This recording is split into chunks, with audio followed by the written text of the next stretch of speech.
Coming up next on The Health Hustle. Stick it out. Simply put, just be realistic. There's going to be so much shit come out. So much shit's going to come your way. There'll be some hard times. There'll be a lot of wins. There'll be a lot of losses. There'll be a lot of failures.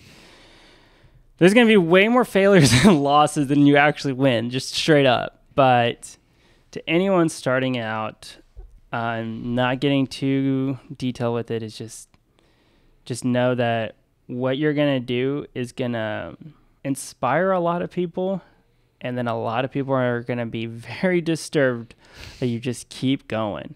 And it just comes down to just sticking it out, man. I think that's the best piece of advice for trying to achieve anything of real value in this life, is be willing to stick it out. What's up, y'all? Corey here, and on this episode, I had a chance to sit down with Kevin Xavier of Ghostletics. You'll hear me say early on in this episode, I called it Gymletics, which, side note, if anyone's looking for a good gym name, I actually think that's kind of a good idea, so feel free to steal it. Also, the grand opening of his gym is this weekend, August 5th in South Austin. It's completely free to the public if anybody who wants to go and check out that gym. Highly recommend it. It's a super huge space with a ton of awesome equipment, so definitely go check it out. Some of the things that we get into on this episode specifically is what it was like growing up in South America with a mission-driven family, what he learned from putting himself out there and getting uncomfortable, the overlap between fitness and entrepreneurship, which I enjoyed talking about that a lot, why it's essential for you to have a vision for your life, avoiding regrets, dealing with burnout, admitting to your failures, the biggest mistake that he's ever made, having grit, and so much more. One last thing, if you're a health or fitness professional and you're having difficulties getting leads, one of the most common reasons that I see this is not having a well-defined niche. If you go to the link in the description, I have a free 3-step process that walks you through exactly how to get clarity on which niche is best suited for you and your business. Without further ado, let's go. Kevin Xavier, welcome to the show. How you doing, brother? Pretty good, man. Appreciate it. So you are with Gymletics and Ghostletics. Oh my God. You just said Gymletics. I don't know why that felt right. Gymletics, Ghostletics. Gymletics. Oh. Maybe there's a new brand. Maybe there's a new brand there. Awesome. Ghostletics, my apologies. Sir. But yeah, so I know that you are a firm believer in really making sure that people know that they're not alone in their journey of entrepreneurship, because I agree. I think that there's a lot of times where we feel like we have to be the one to climb the mountain with the backpack on and do everything ourselves, when in reality, there's a whole slew of people that want to help you along that journey. Absolutely. And so before we get into that, though, I know that you're originally from South America, which I never in a billion years would have guessed that. Yeah, I'm Latino. So tell us a little bit about your upbringing and growing up in South America with a whole slew of siblings as well. Yeah. So, so I'm from Uruguay, Montevideo. I'm fluent in Spanish and Portuguese, and grew up in Brazil, in Rio de Janeiro, for 7 years, and then moved to Mexico for 8 years. So I lived in Mexico at a DF in Toluca, and then moved to Morelia, Michoacan, and lived there for 5 years. And that just like rolls off your tongue so nicely. It's great. Sorry. Yeah, no, it's just, dude, it's been a journey. Basically come from what it's like your traditional, like Christian missionary family. For my mom's first marriage, there's 3 of us. And then my mom's second marriage, with like my step siblings, there's like 15 total. So I had the opportunity to grow up with my 2 younger sisters, and then when my mom remarried and got with my stepdad, I grew up with 7 of my siblings or step siblings. So we lived in a big home. It was kind of like one of those traditional like missionary homes where, you know, we would do like what's called CTP. CTP is when you give back to the poor. So we would go to like the little sierras and little pueblos in the mountains, and we would team up with doctors. We'd team up with like the local market to provide food and aid to those like little pueblos. And so we would do that probably twice a month for, the longest time I can remember. That's like what we did. We would host like fundraisers to support like missionary homes. We would partner up with churches, and we would help we did a lot of community service work. And then the men of the household, my stepdad and the other guys, While we were living in Mexico, they actually worked here in the US. So my stepdad at the time had a construction company. So they would work while we were at home, essentially doing, what's considered like, God's work. And we would, do Bible studies, and we would host a lot of those events. We would network with other missionary homes all throughout Mexico, Brazil, kind of all over the world. There would be big events. What do you feel like that taught you? And do you feel like that carries over to your mission with Ghostletics now? The biggest thing that I've learned from, and especially just like my Christian faith as well, and the way I was brought up, is number one is you have to put yourself out there. That's the number one key. Like being a Christian, I feel like nowadays it's like, it's like people say they're Christian, but it's like, all right, well, do you live a Christian life? Do you put God first in your life? Like, do you have a close walk with the Lord? And growing up doing like a bunch of Bible studies and stuff like that really taught me that, number one, I had to be dedicated at an early age. Like, you're learning Bible verses and stuff. So you have to put in time, effort. And, I just learned those lessons of discipline early on in my, I guess, Christian walk with the Lord. And what do you mean by putting yourself out there? Like, what does that look like? So as a Christian, back in the day, we're talking about like 2000s, right? Like you have to want to put yourself in front of others. Like it's not easy. Even nowadays, like, if I'm going to go preach the gospel, or I want to like talk to someone about Jesus or the word of God or anything along those lines, even nowadays it's kind of looked down on. It's like, oh, you want to preach to me. So learning those lessons early on, I've learned that you lead by example. So if your life, people look at your life and they're like, wow, like that's a godly man. He's an honest person. He puts in work. He's dedicated. He's committed and all that. That opens the door for you to put yourself out there and be like, cool, let me have a connection with you. Let's talk. And then as we get to know each other, I'm like, cool. Are you a Christian? Are you not a Christian? And it kind of opens up the doorway, but just being able to have that conversation, you have to put yourself out there, and you have to be wanting to step in that like uncomfortable area, because you don't know how people's reactions are. So you don't ever want to seem like you're preaching. And I think a lot of that has to do with being confident in who you are as a person. And I think that starts at an early age of just learning those lessons of dedication, commitment, putting yourself invested in the Word of God, and learning Bible verses and understanding what it is to be a Christian and live a Christian life. And that will spill over into your professional life, your marriage, your relationships, or whatever the case may be. So what I mean by putting yourself out there means like literally being confident in who you are. So that way, when you do step out into the world, you have that confidence, you have that trust, you have that faith in God. And with doing that, you're able to put yourself out there and pursue whatever it is you want to do, because you have trust in the future, trust that things are going to work out. Yeah, I think there's a lot of carryover to just the aspect of being willing to be rejected, essentially, in both personal and professional life, which obviously is something you seem to have learned on at an early age. What about the fitness side of things then? So like, when did that show up in your life? So fitness showed up for me in like early high school. So I was homeschooled all the way up until 9th grade, moved out here to the US, and then went to high school in Iola. It's a little country town high school. Never knew anything about fitness. And then actually it wasn't until my older brother got into football and, get into sports, I just kind of had an epiphany. I was like, how cool would it be to experience sports with my brother? Like, I would love to do that, play football with my brother. I feel like it's such a cool thing.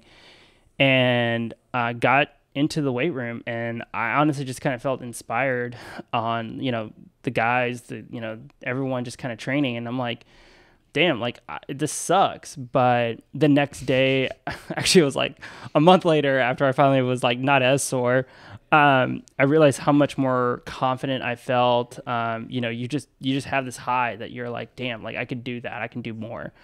And I think that's where like my personal fitness journey kind of like took off, was, I wanted to push myself, and I just, in an area especially that I was not comfortable in at all, and it was like completely new to me. Do you feel like that there's carryover between fitness and business, and like the correlation between those two things in terms of like what you do as a business owner now and what you learn from the gym essentially? Absolutely. Actually, it's a great point. I actually spoke about it on another podcast. So the correlation between fitness and entrepreneurship, people see them as separate, but they're actually the same, because fitness, just like entrepreneurship, when you're in the gym, you're starting out, you don't know what the fuck you're doing. It's just simply put, like, you don't know how to build a routine. You don't know how to put together a diet plan. Like, you don't know when I need to train, how much water I need to drink. Like, you can read about it, but like at the end of the day, putting in the work is very different. So when you pursue a healthier lifestyle or pursue a journey in fitness, you learn how to develop habits to keep you disciplined. You learn how to be more like sensitive to your body and what goes into your body and how you feel on those things. Simply put, it pushes you mentally. Like, there's no way you're going to push more weight if in one way or another you didn't listen to some podcast or some screamo music being like, you can do this.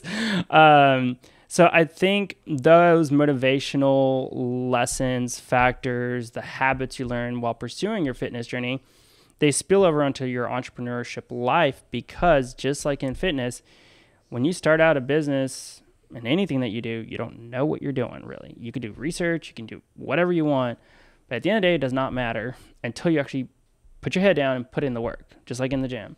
And so I feel like when people can understand that your health and your fitness and, what you tell yourself when you go to the gym and who you want to become and what are your goals, your personal goals or your life goals, whatever, when those are so personal to you that you are striving for and whatever active activities you're doing, if you can keep that level of determination and level of like mental strength in other areas of your life, such as your career, you'd be very amazed on not only how far you can go, but also how well you can evolve when things don't work out. Yeah.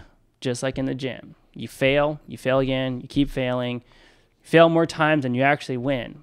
And that's just how it is in the gym sometimes, and that's how it is in life. And I think the sooner people can understand it's okay to fail, it's okay to miss that lift. You're not a bitch. Like, shit happens. When you acknowledge that, okay, because I failed, that doesn't define me. I learned. How's that quote go? Is failure, you don't actually ever fail. You just learn 1,000 ways how to not to do it. Isn't that is that Edison? Yeah, that, I'm pretty sure. I think so. So I think I agree. I think that there is for sure a correlation there. What I found very interesting about just fitness in general, though, is that although there could be a carryover, I think that honestly a lot of people struggle with the carryover. I think I've noticed just in general that so many of my friends or just people that I'm connected with that are very into fitness, they work really hard, they go on long runs, they push heavy weights, they do the sauna on the ice, and they're in the cold plunge. I was at this place the other day, and this guy, not exaggerating, was in the cold tub for over 20 minutes. And part of me is thinking like, okay, going through something. Yeah, exactly. So like, I feel like that was partly mental more than anything, because I don't really see how there's a physiological benefit to that. But my point is that those same people that seem to have this incredible ability to be able to push themselves physically very hard from a physical standpoint, they seem to all have a difficulty carrying that into like entrepreneurship or business or career or even relational situations, right? Is that I agree. I think there's 1,000% a correlation between those things of being able to do something hard from a physical endeavor to the mental endeavors. But honestly, man, I think a lot of people struggle to be able to carry that over. Like some of the most fit people that I know have the hardest time sitting down and focusing. But why do you think that? Because I don't think that they know how to take that same physical grit mentality and bring it to a mental grit mentality. But that's called vision. Okay. They lack vision. As to where they're going with the other side of things? Yeah, like, and that's how I would honestly put that. Like, if you feel like someone can do these crazy ventures in fitness and it just doesn't spill over, I would 100% bet on is just that when you talk to them about what they want to do, don't talk to them in a way that it's like, oh, would you like to do that? No, it's like, tell me facts. What are you going to do? How are you going to accomplish it? What are you going to do? Like, when are you going to accomplish this goal? How you're going to get there? What's your plan? What's your strategy? Are you fully invested? Are you not fully invested? Do you not know what the fuck you're doing? Which is totally cool, but are you still doing it? And I think it's vision. People, I think that's where like I think it's so funny, like entrepreneurship. People are like, oh, you know, if you're an entrepreneur, like you're doing great things. It's like, nah, man. Entrepreneur is having fucking stupid vision. That's just straight up. You know, you're a former OT, correct? Yep. So while you were there and you were working, you're doing your grind, you're doing your thing, at some point before you started all this, you were like, I don't see the vision. Totally. I don't see the tunnel where I want to go. And so when you flip the script on yourself and now you're enjoying life more, you're doing podcasts, you're killing the game, you're like enjoying your life, but you have a direction now. That's called vision. It's called your why. And I think people mistaken your why and your vision for motivation. They look for a sense of motivation to get them going. But that's why true entrepreneurs, that's why they're fucking badass, because they don't need motivation. You don't have to tell me, hey, Kevin, you know, what motivates you to get to the gym every day and build a giant facility, and what's going to get you into the door every morning, early morning, and grind. Dude, if you try to tell me like it's the members, it's the community, I'm like, no. I get in there every day because I know my why. I know what I want to build. I know where I'm going. I know the amount of work I need to put in to get there. And fucking nobody's going to stop me. And if someone tries, I'm going to figure a way to get through them or go around them, come hell or high water, but I am getting through it. That's your vision. So you can be physically strong. There's nothing wrong with that. You can be physically strong. You can be the best damn athlete. But if you are not strong mentally, if you don't know your why, if you don't know your vision, if you don't know where you're actually going, why you're doing what you're doing, why are you in the tub for 20 minutes, for Christ's sakes? You know, why are you cold plunging for 20 minutes?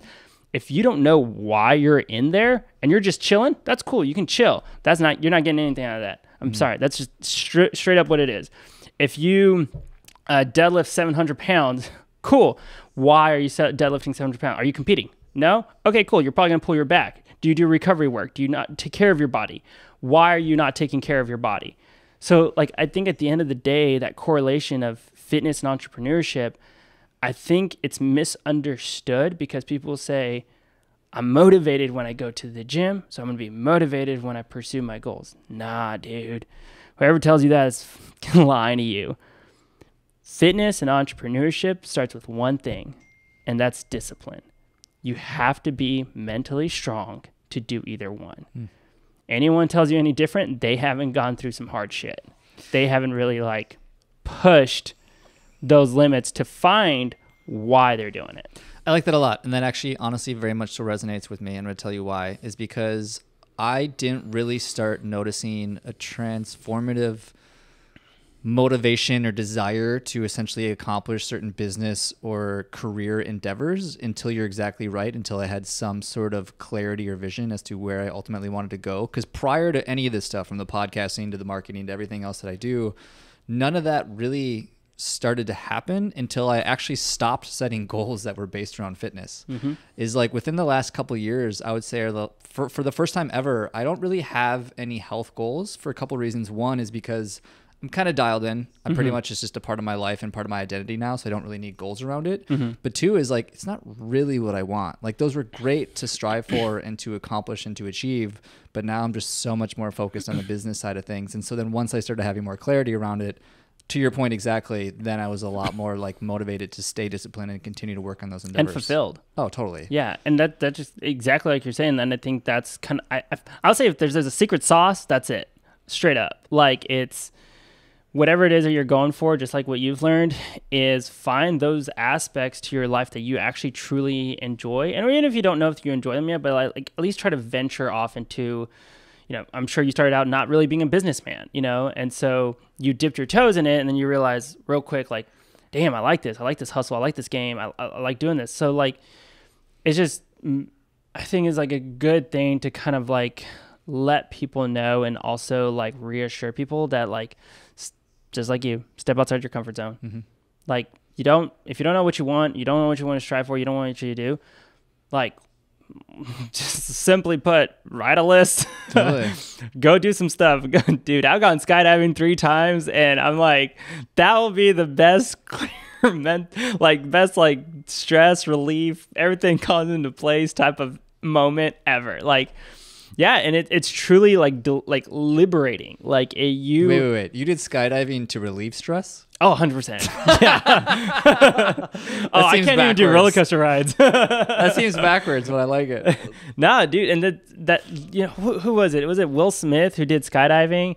And he said the scariest moment was when you look down and you see that the world just looks so small, and like you're terrified. Like you're literally terrified. Like I don't think I've ever experienced that level of terror in my life ever, because like you're putting your life in someone else's hands. And even if the person's experienced, there is still a percentage of people that have had accidents. And so you know the risks, and you're just like, you're looking at this monster, and you're like, I have no choice but to jump now. Like the guys that are not going to take me down, they don't care about me. I have no way out. And I think it's in those desperate moments, those moments where you don't have to, you know, feel absolutely desperate, but it's in the example of a desperate moment, and a moment where you feel like it's time for a change, time for a leap of faith. I think it's in those moments, yeah, like the first 6 seconds, you're free falling, and you're like, holy shit. Like I'm straight up telling you, go skydiving, guys, go skydiving. Best 6 seconds of your life. You will forget it's like my everything. It's like my first time having sex. Best 6 seconds. Yeah, exactly. That was 4. Damn, man. But no, I think it's just that feeling that of leaping headfirst into what you think is a good idea, and you don't, and it comes with a shock, it comes with a lot of fear, it comes with everything, but then at the end of the day, for the 30 seconds that you're free falling, it's the most beautiful thing you've ever seen in your life. And I'm sure like right now, like, you know, in your personal journey and what you're striving for, making the switch from OT, that's not only just a great profession, but it's also in a way kind of like a safe profession. Very. And so you making that change from a comfortable environment to pursuing something outside your comfort zone, I 100% bet you were in your bed one night being like, the fuck am I doing this for? And when that moment hit the next day, you were straight up like, you know what? Fuck it. I don't want to be this person anymore. I don't want to be living on a feeling safe. Like, I don't want this routine. I want life. I want adventure. I want fulfillment. I want to feel good, that even if on my worst days, I go to bed feeling like I did my best. Totally. A quote that resonates very deeply with me. My buddy Connor told it to me. He said, I would rather be miserable than mediocre, because if I was miserable, at least I would do something about it. Mm-hmm. And I was completely mediocre, and it was scared the hell out of me, honestly. Honestly, the biggest thing I'm afraid of now, which sounds hilarious, is regret. Yeah. Is like, I think about that all the time. I was just on a run around Lady Bird River here with my buddy Irick, and we were talking a lot about that, about like, yeah, it'd be so easy to quit, give it all up, go get another job. But then like you spend the rest of your life with regret. And that's way more painful than anything that entrepreneurship has done to me. And I think that's a very important lesson that you've obviously like recognized, is not living life with regret. It's like, even if you're, and I'll be honest, as a business owner, dude, there's been days that my bank balance was negative 1,000. Like I literally overdrafted my account that much. I was all in. Like I was like screwed, but I still went to bed feeling good, because, by the way, it's not okay to draft your bank that much, but yeah, don't do that on purpose. No, don't do that on purpose. But I felt good because I knew that at the end of the day, I was still striving for what I wanted, and I didn't have a regret. Like I did my best that day. And so when things started to work out and come together, I recognized those low moments and I remember them. And I'm like, I didn't regret things when I was at my lowest. So now that I am actually picking up momentum and I'm moving forward, I'm going to act the same way. I have no regrets. I'm going to go and set out and do what I said I was going to do. I'm going to do the best I can for those around me and to set an example for my community and those who follow me. And at the end of the day, I am going into this unapologetic.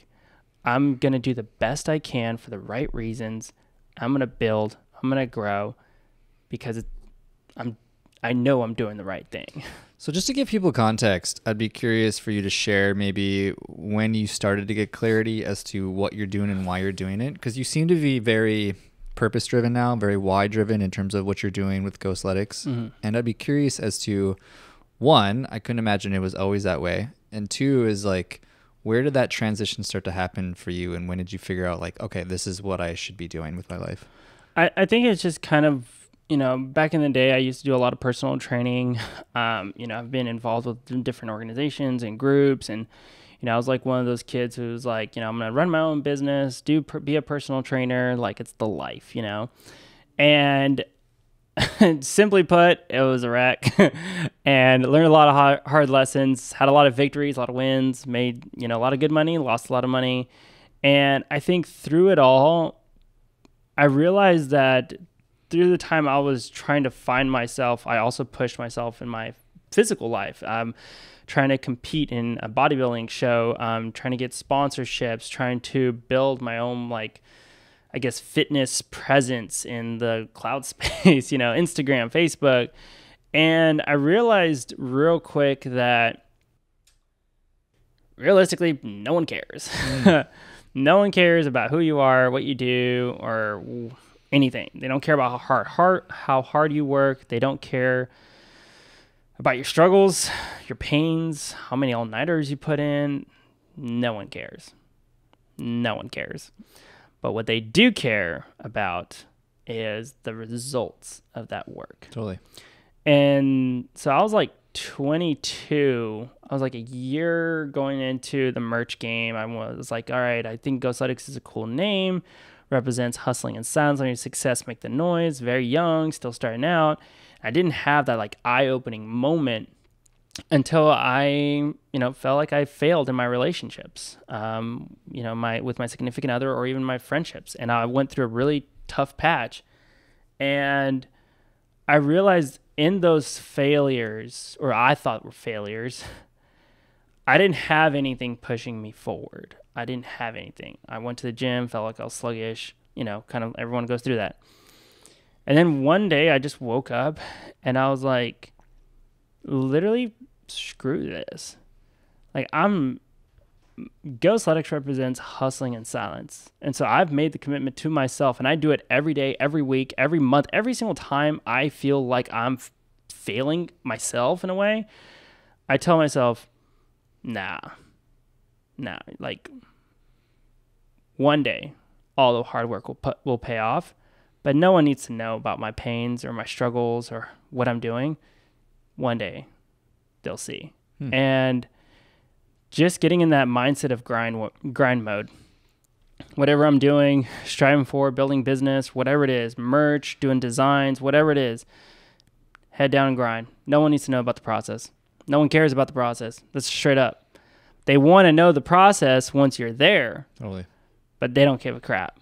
And so I learned that lesson early on, and I just kind of tell myself that all the time on my best days and my worst days is no matter what comes, come hell or high water, I'm going to do my best, put my head down, put in some work.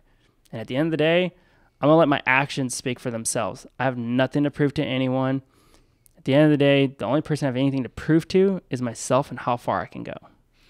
Yeah, there's I'm not even going to try to quote it, but essentially there's this expression of everybody celebrates you at the finish line, but nobody is with you during the process, during the 100 miles to get you there. Oh essentially. God, no, yeah. So much truth to that. So to that point though, of really, for the record, I love that aspect of just put in the work and let your actions speak for themselves, which is so much of obviously what Ghostletics is about. Do you ever burn out though? I know you were just recently in Miami, and so obviously you do take some time to it take was some. Great. Yeah, I know you take some vacation, but like, have you had those moments where you're just like toast, burnt out? Oh man, all the time, dude. I'm not gonna lie, it's all the time. Even when there's not much going on, I still feel burnt. I'm still like, oh my God, I'm just so tired. It's like that little talks you tell yourself, like, oh man, I just want a nap. What do you do in those moments, though? As cheesy as it sounds, have you ever heard of Les Miles? No. So Les Miles, he's a motivational speaker. Oh, wait. Yes, I have. Yeah. Yeah. Okay. And as cheesy as it sounds, I get on YouTube and I put on Do or Die podcast or Do or Die motivational like there's like a couple of different podcasts on there. But I like the They're like mindset. super old, right? They're like black and white. Yeah. He's got like a super deep vibrato voice. Yeah. And there's like a couple there where he talks to like college athletes and stuff like that too. Yeah. I love listening to those. I like listening to those more than the nowadays motivational speakers, because back like the then, Goggins or whatever. yeah, because I feel like nowadays they're so about business. It's like, you gotta, to make $100,000, you gotta be this way. If you don't want that, then you suck. And I'm like, that's not, to me, that's not fire. Like, fire is when you hear someone say, at your lowest point, what do you do next? When you know you're at the bottom of your day, you're like the bottom, and that's just, I feel like it's more of like an emotional state. Like, you're at the bottom of how you feel that day, or you're at the bottom of a situation, or you're just like stressed or something. It's like, what do you do at the bottom is what you do next that matters the most. And, I've had a lot of trials and obstacles in my life. I've had fallouts. I've had, breakups, and it happens in life. And every single time, to be honest, I've always felt like a failure. Like, I failed at this. Didn't get the clients I wanted. Man, I failed at this. My gym didn't grow as much as I wanted. I failed at that. My relationship didn't work out. Failed at that. Best friendship fallout. Failed at that. And it's just like, you could look at those failures and like dwell in them and just like let them consume you. Or, as I like to call it, is wholeheartedly remind yourself of the moment years ago when you were in your room. And it's like such a silly example, but I feel like it's so heartfelt. Remind yourself of that moment you're in your room and the whole world was closing down on you. You didn't even know how you were going to pay rent or whatever the situation was. And yet you're here today. So you overcame that. How the fuck are you not going to overcome what's coming next? And so that's what I do. When I feel like I'm being burnt out, I put on one of those speeches, and as they're talking, I remind myself from day one, when no one was there from the beginning. I've had so many people, man, throughout the years tell me merch doesn't really go anywhere. When I've opened up my gym in Buda, I had friends, family, straight up tell me, the gym's going to fail. All gyms fail in 2 years. The brand, to do good, but you don't have like 500,000 followers on Instagram. Like, you're nobody. And I'm like, all right, watch. Like, so what? I don't care about your opinions. Your opinions is why you're still stuck. The reason where I'm at today, not tooting my own horn or anything, but I'm saying, like, the reason why I keep pushing forward, why I keep working, why I want to be surrounded by people who understand that and they're being successful in their life too, it's because they understand those low points and they've had to overcome them. That's why those successful individuals want to be around other successful individuals. Not for the clout, not because of who they are, because of what they've overcome. Because I know at the end of the day, I can go to one of my buddies who's a business owner and be like, man, I have this problem. How do I get through this? And he's going to sit down with me and be like, all right, let's figure it out. And that's where I feel like everyone should do in their lowest moments when they feel like they're getting burnt out, is that gentle reminder of, you've been here before. You got this.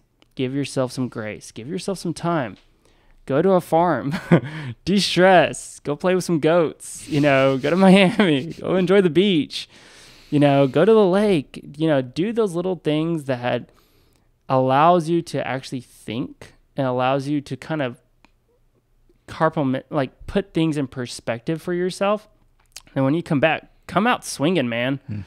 That's what I did. Came back from Miami. I'm swinging for the fences, man. I don't even know what I'm swinging at, but hey, we're hosting a grand opening next week, by the way. Yeah. And like, I'm going all in. And it's like, you need those moments on a, daily basis when you're feeling you're getting burnt out. Do what works for you to kind of get through those moments. And then it's okay to step back. Like, that's a hard lesson I've learned as a business owner. Is everyone thinks you gotta grind. You gotta grind. If you're not grinding, no one believes in you. If you're not grinding, people will not support you. If you're not grinding, people are gonna talk down to you or whatever. It's like, no, actually, if you're grinding, it's cool, but you are human. Like, go take a vacation. Totally. I think there's a lot to be said about sprints in general. I want to circle back to go full circle of, I feel like so much what we're talking about here, because I liked it a lot. And it honestly gave me chills about that aspect of, it's what you do when you're at the bottom and what you do next that matters the most. I can resonate with that a lot. And to your point earlier about the carryover of business and fitness, do you know Sean T? Mm-mm. You ever seen the Insanity videos? Mm-mm. P90X, anything like that? Oh yeah, P90X. Okay, so it was in that era of P90X. There was these videos called Insanity, and they were literally, as the title describes, like they were crazy. But the guy that would always host them, his name is Sean T. He's a big fitness influencer, and he would say it all the time in the videos. And I think about it all the time. It's crazy to me. But he says the work doesn't start till you're tired. Oh yeah. Fuck. Yeah, that's fucking true. Yeah, Yeah. it's easy when it's in the beginning and you're warming up and you're going through the motions and everything's fine. No, the work happens when you're exhausted, when you're tired, when you're on the last rep, when it's like the other night when it's 11:30 at night and I'm still responding to emails and I want to go to bed. Like that's work. That's work. Yeah. Like everything else is foreplay. That brings us full circle with entrepreneurship and fitness. Like that, I feel like, take anything out of this podcast, the work doesn't start until you're tired. Totally. In fitness and in your entrepreneurship journey. When you're tired of grinding and doing whatever it is you're doing, you're not actually striving. You're not actually like in the path of success until you're actually like feeling burnt out. When you're like, man, I'm tired. I want to go to bed. I want to take a vacation. Like, it's okay to take breaks, but there's a time and place. Totally. And when you're tired and when you're going through it, keep pushing. And I could have put it more beautifully than that. Like, totally. That's just how it is. No, I totally agree. And I think that, to your point exactly, I think there's so much carryover to that. And it leads me to kind of my next question here. There's a couple things. One, I want to ask you were originally an apparel brand, now turned into a gym. So my question is, like, how did that transition happen? And then my second question is what motivates you, man? Because, like, you're very obviously excited about the future ahead. And what is it that keeps you so motivated? Well, to answer your first question, so merch, I realized, like, it was a great way of connecting with people kind of from all over the place. But I really wanted to provide a place where people that know of the brand, know what we stand for and what we do and what we're striving for, they see it almost like in a day-to-day, like they're in an environment where people who support the brand, support the business, they are literally in a way like a part of Ghostletics' journey of hustling in silence. And I love that idea of just having a place where people that, whether they support the brand or not, I don't really care, but you're going to be around people who are striving for their goals. And I feel like a lot of gyms and facilities and even businesses, they always think about they always talk about the hype, or they try to do things to spruce things up. But in my opinion, none of them are really mission oriented. And I feel like that's where we set ourselves apart, is we are mission oriented. Even when not much is going on, best believe we're working on something. When you see what's coming, best believe a lot of work went into that. And people who support that are right there with us through everything. So I just, it was a really cool idea to kind of provide a space for individuals to grow and be a part of the community that we're, building with a merch company. And as I'm sure a lot of people, when they talk about what motivates you, they talk about, my business, or, my significant other, or, little cheesy things like that. I'm a little bit more raw than that.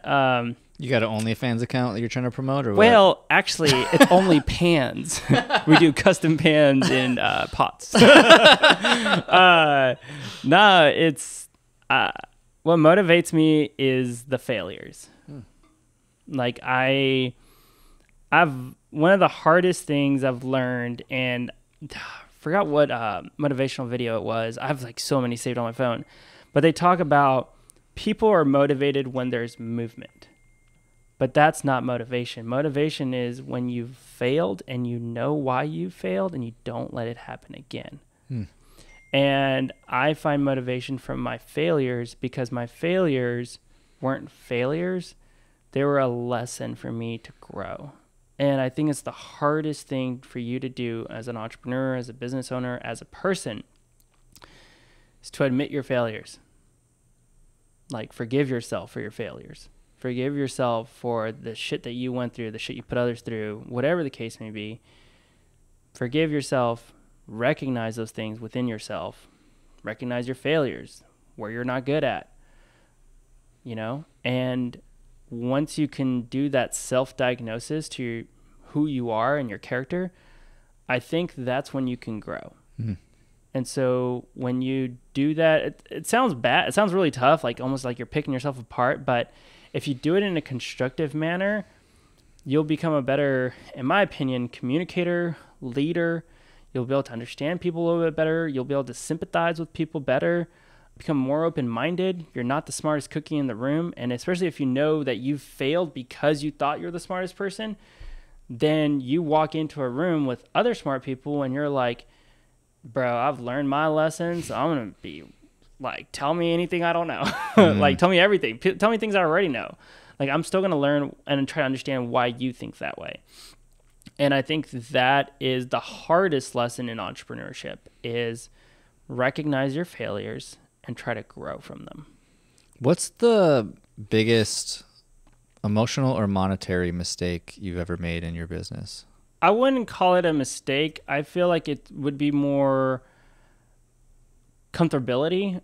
I think it was like my personal biggest mistake is being too comfortable with where I'm at and depending on people in a way that I act like I don't want to take those tasks on. I don't want to really know. So I'm just going to train you to do all this, but I don't really want to like manage it as well as I should. And I think it's just giving the reins to someone, and when they don't provide the level of work that you're expecting, and like you want to be hard at yourself, but you're like, oh, I trained this person, they should do this, and it's like you're not actually helping them. I will say that was probably the biggest failure, and because of that attitude and that way of thinking, I've lost partnerships, I've lost friends, I've lost members, lost clients, I've lost money. I mean, a lot of money. And again, going back to like recognizing my failures is I see that now. I'm like, damn, like I talked to my parents about it and I'm like, I think, and my dad actually told me it was it was actually kind of funny. My dad was like, until you recognize why that failed, why you went through that rough patch, why you lost all that money, why you had that fallout, why it didn't work out with that person, until you recognize why that is and the failures that happened during that time frame, you're not going to grow. You're going to be stuck. You're going to keep doing the same shit over and over, and you're going to fail again. Doesn't matter how motivated you are. It doesn't matter how cool or great things you're doing. You're going to fail again because you lack the vision to learn from your failures. Totally agree with that statement. I think the expression is often said that the world keeps giving us the same trials until we learn the lessons that we need to from them, essentially. So until you actually learn the lesson that needs to be learned from this obstacle, it's going to keep putting it in your way. Yeah. Until you figure it out. Absolutely. So what's the future? Oh, man. Well, as you know, so opening up a new facility in South Austin. We're right off of Manchac and Slaughter. Actually, the little intersection right there, right behind Armadillo Den, so we can go grab drinks later. This is the second location, correct? This is my second gym in 3 years and the only facility. Yeah. And we were in Buda for 2 years before that, really growing the business there in the community. This facility is 6,000 square feet, so literally 5 times bigger than my previous spot. And is this because you needed the space for members, or what's just the vision? Yeah, let's just go back to vision. Okay, cool. It was kind of like a very ballsy move on my part. Cool. I was originally just being like, let's be conservative. Let's do 3,000 square feet. And as I was looking, nothing seemed to work out. Like the spaces I looked either were too expensive, the landlord wasn't wanting to work with me, or, whatever reasons. And I found this spot and I was like, 6,000 square, like, man, I would have never have imagined like willingly getting into 6,000 square feet. Like I wouldn't. And I did a walkthrough. I was like, man, it's kind of off the road a little bit, kind of feels a little tucked away, but it's 6,000 square feet. It's almost like all the negatives were there. And I was like, all right, I prayed about it, went to the building on my own, walked around the building, sat down on the floor at the far corner. I looked up and I'm like, I just had this like small voice tell me, imagine this place finished. Imagine there's equipment in here. Imagine it's all the way you want it to be. Imagine that. How does that look? And I sat there and I literally thought about it for like solid 2 hours. And it's like kind of going back to what we've talked about. It's the work that no one sees that ultimately brings about the results, the great things people see on social media or whatever. It's those moments where I was actually doubting myself. I'm like, dude, I've pulled a lot of cool stuff off in my time. I've done a lot of clothing merch drops, networked with a lot of people. I've done a lot of stuff, but I've never pulled something this big off. And then it just hit me. I'm like, what if? What if we could do this? What would that look like? You know what I'm envisioning? Are you familiar with, was it Alpha Land? Mm-hmm. Yeah. That's what I'm like envisioning in my head right now. Hey, It's you like know the what they Alpha say? Land of They're Austin. one of the best in the business. That's all it is. Yeah. I mean, and that company in itself is actually a great example. I've been following them for the last like 6 years, and I was at their first location before they even blew up, like their first gym, and it was like 5,000 square feet. What do they have now? How big is the gym? It's in Oh Houston, man, it's right? on like, I don't even know, 8 acres, 9 acres. Oh something my like that. gosh. Okay. Yeah, I didn't know it's like that. an actual playground. Oh my gosh. Yeah, it's insane. They have like a track. They have like 3 gyms. Like they have football court, like football field, everything. And but if you like, so many people look at the grades and they're like, everyone wants to be a part of that, but it's like no one's willing to try to put in the work to like try in a way to match that level of ambition, because they think you're copying them, because they think you're being unrealistic, because they think, how are you going to get there? Like you're just another person that just wants that. It's like, no, that would be cool. But I look at the level of determination and insanity you have to get there. And if my life is an example of determination, of grit, of ambition, of passion, there is nothing different between me and that company of why I can't do that. The only thing standing in my way is my own self-doubt, other people if they doubt me or how far we can push things, and that's pretty much about it. Yeah. And if you eliminate one of those, and then the second one, whenever those doubting moments come, you push yourself just to keep going, you'll be pretty surprised how far you can go. And simply put, that's basically how it happened. I was like, I have no idea how I'm going to pull this off. And 3 weeks later, we finished with renovations, had enough funds to go get all new gym equipment. We completely packed the gym out, did some custom work, put in new lights, like the whole 9 yards. What's the opening date? August 5th. Okay. Yeah. And like, even this morning when I got there and there was no one in the gym, I'm like walking through, taking out the trash and doing stuff. And I'm like, damn, like, I have before and after pictures, and people would, if I showed you the before pictures, you would literally be like, there's no way. Like if you were standing there before it was done and I told you, man, this is what it's going to look like, this is what's going to be here and there, you're going to be like, what do you got, like $100,000 or something? I'm going to be like, no, nope. And you're going to be like, I have no idea how you're going to pull this off. And I'd be like, oh, that's cool. That's your opinion.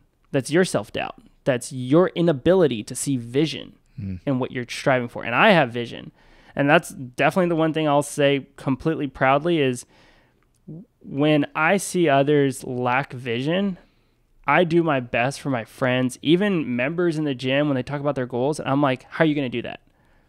Because at the end of the day, I wish in my life, my friends, my circle, people in my life to be that way with me. When I'm failing, when I'm doubting, when I'm like, I'm so fucking tired. I just want to bitch and complain about things today. I want my friends to be like, hey, bro, like, that's cool. Let's go grab a drink. But how are we going to figure this out? Do you need help? You don't need help. Okay, then what is it? Like, let's get through this, man.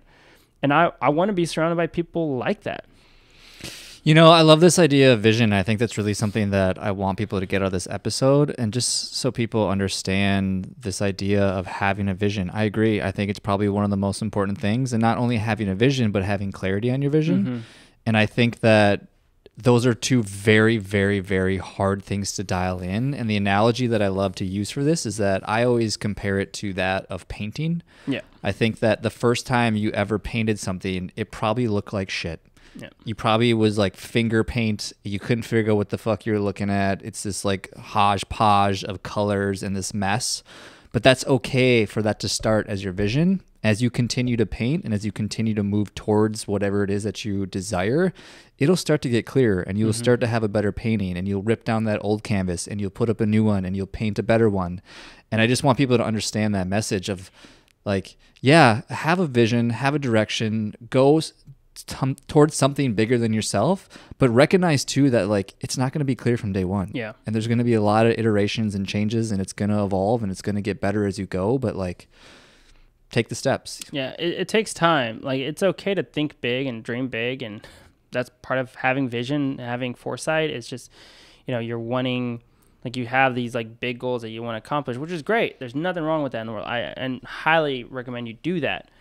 But you also have to understand that to get there, there's a certain person you have to become to achieve that level of focus, of business, of like everything and more that comes with it. Totally. And I feel like so many entrepreneurs, business people, when they're striving for a goal or start a new venture, they try to think very in a box mindset of like, this is what I can invest into it. And I'm going to put it in a box and it's going to pay off. It's like, that's why the great entrepreneurs of the world, the billionaires that are successful entrepreneurs that's built their own their first company and went off to build more companies, they will tell you that when you hold back, that's when you failed. And I've seen it, and I believe that. If you go into a business and you're not wholeheartedly invested, I'm not saying your business partner needs to be wholeheartedly invested. Like they're there just to support you, to get you going.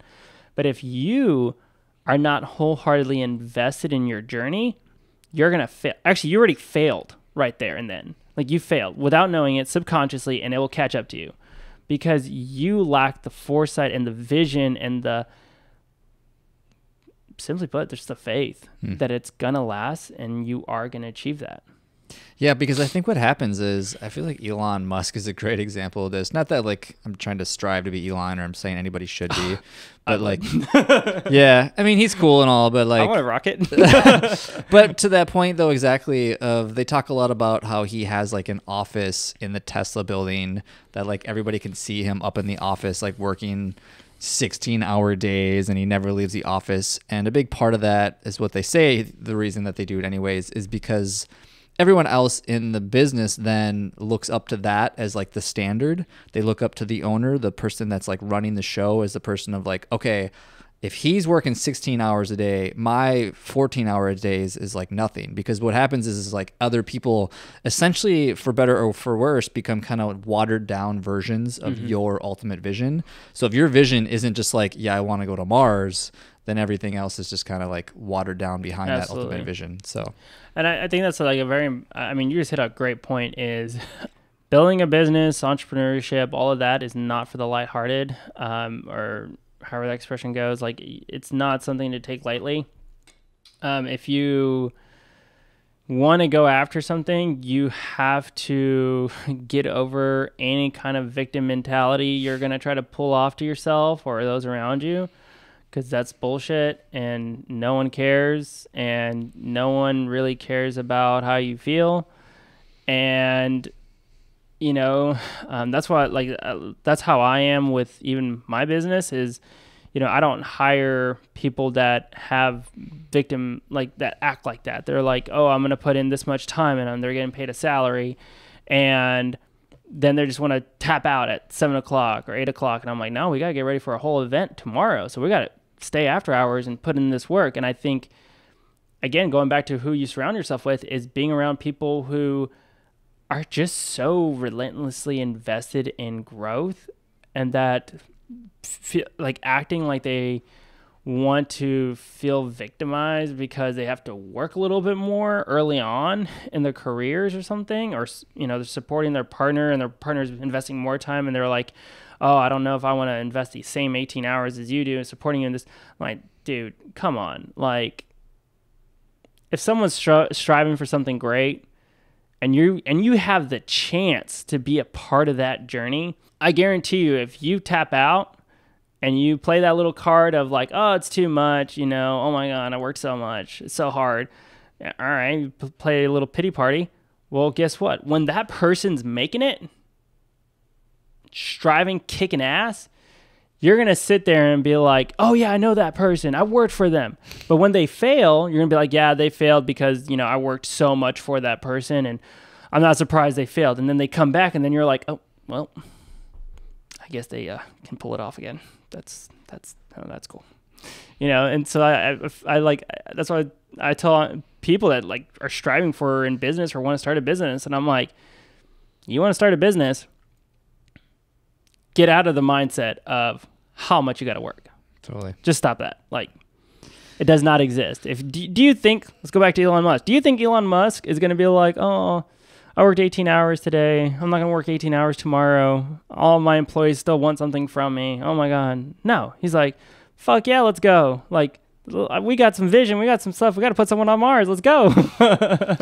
It's about falling in love with the process, not the outcome, of friends. I totally agree. I got a round of rapid fire questions for you. Mm-hmm. First question, it's whatever first things that comes to mind. What's your best business advice? Learn from your failures, but never repeat them. What's your best marketing advice? Marketing? Yeah. Free is better. Stick with social media. What's your favorite part about entrepreneurship? None of it. Or all of it? No. None of it and all of it. When are you the most productive? That's a hard question, because being productive can be in any aspect. So when am I the most productive? When I wake up and I'm going to work on my business and before I go to bed, pretty much. All day. Be curious about this one. Who's your inspiration? My mom. Yeah. Why? So just kind of like your typical Latino woman. She raised us when my mom and my biological dad split. So she raised me and my two younger sisters. And just seeing her relentless spirit of always sticking it out no matter what. And she's so wholeheartedly always dedicated and invested and always tries to do good by others. And when we lived in Mexico and Brazil, she was the one that spearheaded all the I guess CTP work that we did for small villages and stuff, and food that we give away to people. She organized all that stuff and did all the networking and everything. And now she works at a barbecue restaurant. She actually, co-owns part of the barbecue restaurant now after working there for over 10 years.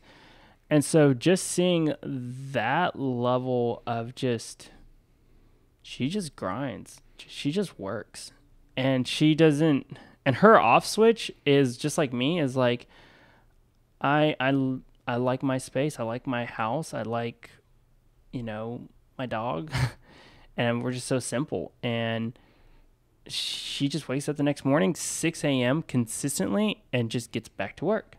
So asking for a friend, on a scale of Blacks and Terry Blacks, how good is this barbecue place? I would take Mallet Brothers over them. Yeah. Which one? It's called Mallet Brothers Barbecue. Oh. They have a place in Navasota, Iola, and Madisonville. Never heard of it. All right, putting it on the list. Tell me one secret or something most people don't know about you. That I can speak Spanish and Portuguese, or I have no business education at all. Yeah, you got a Kines degree, right? That doesn't really help with business. No, I know. I'm just saying. But what would you change about yourself? Just being more open-minded. What's your favorite app or resource you're using right now? ChatGPT. Gosh, a lot of people say that. When were you the happiest? Like recently? Sure. When no one knew I was throwing up a huge facility, and then I just randomly posted about the soft opening, and my phone blew up with like almost 300 messages. And Hell yeah. Like, dude, when did you open up a new facility? And I was like, oh yeah, by the way, it's 5 times bigger than my other place, and surprise, we're in Austin. And yeah, I just put my head down and put in some work. What's your favorite part about Austin? And you can't say the people. Oh God, no. Favorite thing about Austin, honestly, it's the amount of water around us. Interesting. I like paddleboarding. I like anything water sports. I like swimming. My girlfriend and I, we go to a Barton Springs pool. We're probably going like 3-4 times a week. So just like cold plunging. You should join our squad. We go out there Sundays, middle of the day usually. Awesome. Yeah. So I have one last question. Before I ask that question, though, I just want to acknowledge you, man, for having vision, for chasing your dream, for putting your head down and grinding towards the things that you actually want in this world, for chasing fulfillment and not actually a paycheck, for providing what's going to be a massive space for a lot of people to live a healthier life, and for an awesome brand name, Ghostletics, with a good mission of like, put your head down and grind. I love that. So I just want to acknowledge that. Appreciate it. Yeah, for sure. My last question is really whatever before I ask it, actually, what's your plug? Where can people find you? You can find me at xfitness365 or at ghostleticsgym_ATX. Cool. And the grand opening is August 5th? August 5th at 10 o'clock. So I might do you a solid and fast track this episode so maybe we can help promote it a little bit. Dope. But, so my last question is, it's really whatever your best piece of advice is. And so if you were to go back to ground zero of Ghostletics, and this could be even from an apparel side or a gym side, what's maybe the advice you would give to your younger self or anybody else in that similar situation? Stick it out. Simply put, just be realistic. There's going to be so much shit come out. So much shit's going to come your way. There'll be some hard times. There'll be a lot of wins. There'll be a lot of losses. There'll be a lot of failures. There's going to be way more failures and losses than you actually win, just straight up. But to anyone starting out, not getting too detailed with it, is just know that what you're going to do is going to inspire a lot of people. And then a lot of people are going to be very disturbed that you just keep going. And it just comes down to just sticking it out, man. I think that's the best piece of advice for trying to achieve anything of real value in this life, is be willing to stick it out. Hey friend, thanks for listening to the show. And if you have any feedback for me about the show or any other guests that you'd want to see in the show, definitely shoot me a message. I love engaging with my audience and figuring out how I can provide the best value possible to the people listening to this show. Before you go, I only have one ask of you, and that would be to check out my 3 Tips Tuesday newsletter. It's 3 marketing tips every Tuesday specifically for the health and fitness entrepreneur to help them attract new leads. If you press the link in the description, it'll take you directly to the archive of all my previous newsletters, and you can decide for yourself if it's something for you. If you end up finding it helpful, you can just sign up for the newsletter and you'll get it in your inbox every Tuesday. Thanks again, and keep hustling, my friends.